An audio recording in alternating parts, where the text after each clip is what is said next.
Vous le savez les copains, c'est la rentrée 2024 et la propagande n'a pas le temps. Il faut créer au plus vite des électeurs de Jean-Luc Mélenchon et c'est Jean-Jacques qui nous partage.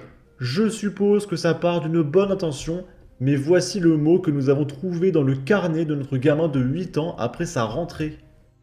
Et du coup, il y a écrit Journée de la diversité 2024. Donc c'est-à-dire qu'il y a le mois de la fierté, la journée de la diversité, etc. En fait, tous les jours de l'année, c'est une journée de la diversité. Et du coup, afin de célébrer les différences qui définissent, il manque des mots en plus, nous organisons un grand jeu de rôle pour la journée de la diversité le 4 octobre 2024. Chaque enfant devra choisir un rôle de minorité, il manque encore un mot, parmi les suivants.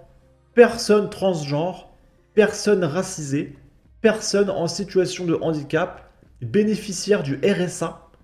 Alors, je suis même pas sûr qu'un gamin de 8 ans sache ce que c'est quelqu'un au RSA, mais c'est pas grave. Juif, vegan. Oui, vegan est une minorité. Est-ce que ça vous pose un problème? Toute la journée, l'enfant devra entrer dans son personnage afin de mieux comprendre les difficultés que peuvent rencontrer les minorités de notre monde. Et du coup, je suis curieux, quelle difficulté peut rencontrer un mec au RSA et un vegan dans une école? Alors là, attention, il est interdit de prendre un rôle qui vous définit déjà. Donc, c'est-à-dire, par exemple, si le gamin de 8 ans est déjà au RSA, il ne peut pas jouer le rôle d'un bénéficiaire du RSA. Voilà. Par exemple, les Noirs et les Arabes. Putain, mais quelle horreur! Mais qui a écrit ça? Mais vous vous rendez compte? Genre, j'ai jamais vu un torchon aussi raciste de ma vie, quoi. Dont les Noirs et les Arabes ne peuvent pas jouer des personnes racisées ou des bénéficiaires du RSA. Non mais c'est génial, non mais... mais c'est trop bien! Non, mais ils te font l'amalgame. Noir, c'est forcément RSA. Non mais c'est terrifiant.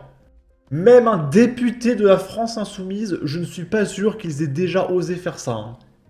Merci à toutes les familles de prévoir les déguisements. On sait quoi, on fait un blackface, comment on fait? Et le pique-nique adéquat pour cette belle journée qui s'annonce.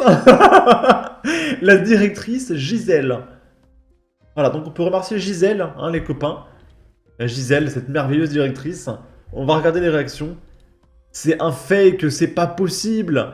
Ça tombe tout pile le 4 octobre. Je ne pense pas qu'ils s'amuseraient à faire des fakes avec des vraies dates comme ça.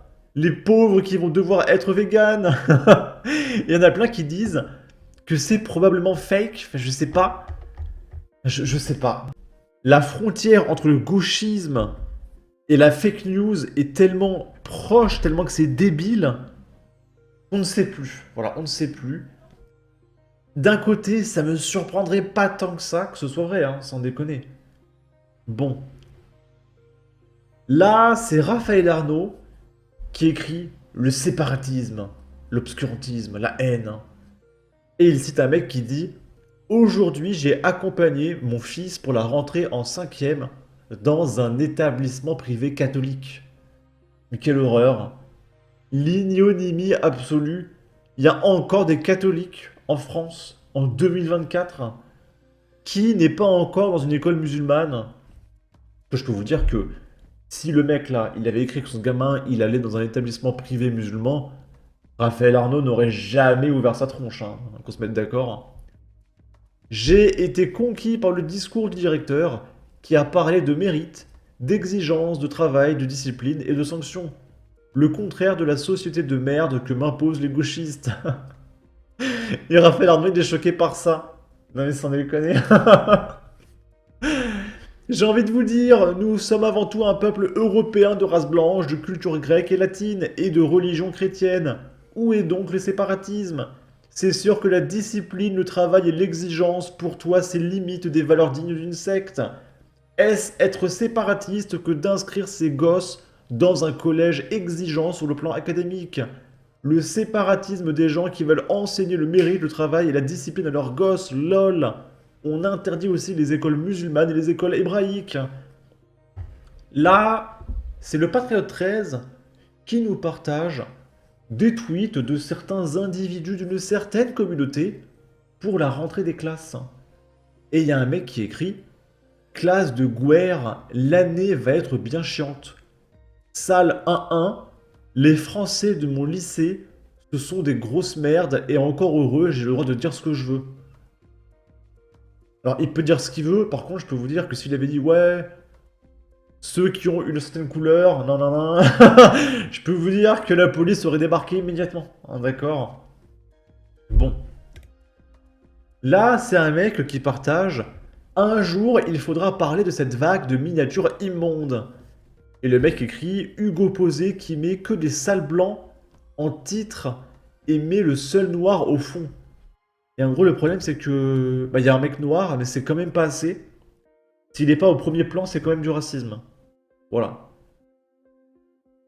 Que si vous donnez une main, ils vous prennent le bras. Et c'est pas assez le bras. Après, il faudra donner la tête. D'accord? Donc voilà, Hugo Posé, il est raciste. Sachant que les deux mecs là, je pense pas qu'ils soient européens pure souche. Lui, ça se voit qu'il est africain, hein, d'accord? Mais non, pour la gauche, on va juste regarder le mec qui est vraiment noir, noir, noir, tu vois. Non mais franchement, mais sans déconner. Bon. Là, c'est Lucie Casse-Tête qui est lunaire. Elle est sur le plateau de BFM TV et RMC. Je vais mettre un petit filtre anti-droit d'auteur. Et elle va nous expliquer comment ça va se passer quand le SMIC passera à 1600 € et que les boulangeries feront faillite. Comment elle va faire pour aider les boulangeries? C'est un exemple, hein, la boulangerie, mais ça marche pour tous les métiers. La hausse du SMIC à 1600 €, mais également le blocage des prix sur les données de première nécessité. Et il prenait l'exemple d'un boulanger, il disait, si vous dites au boulanger qui a 2 salariés qu'il faut qu'il augmente le SMIC à 1600 €, il va vouloir augmenter le prix du pain. Or, il y a le blocage des prix, donc la seule solution qu'il aura, puisque ses charges n'auront pas baissé, ce sera de mettre la clé sous la porte. Alors, vous avez vu que dans le programme du nouveau Front populaire, il y avait écrit l'objectif des 1600 €, mais il y avait aussi écrit qu'il y aurait des mesures à prendre pour protéger les petites entreprises pour qui l'augmentation du SMIC serait une charge effectivement des compensations. Là où... Donc en gros, ce qui va se passer, c'est qu'elle va monter le salaire à 1600 €. Du coup, les entreprises vont faire faillite.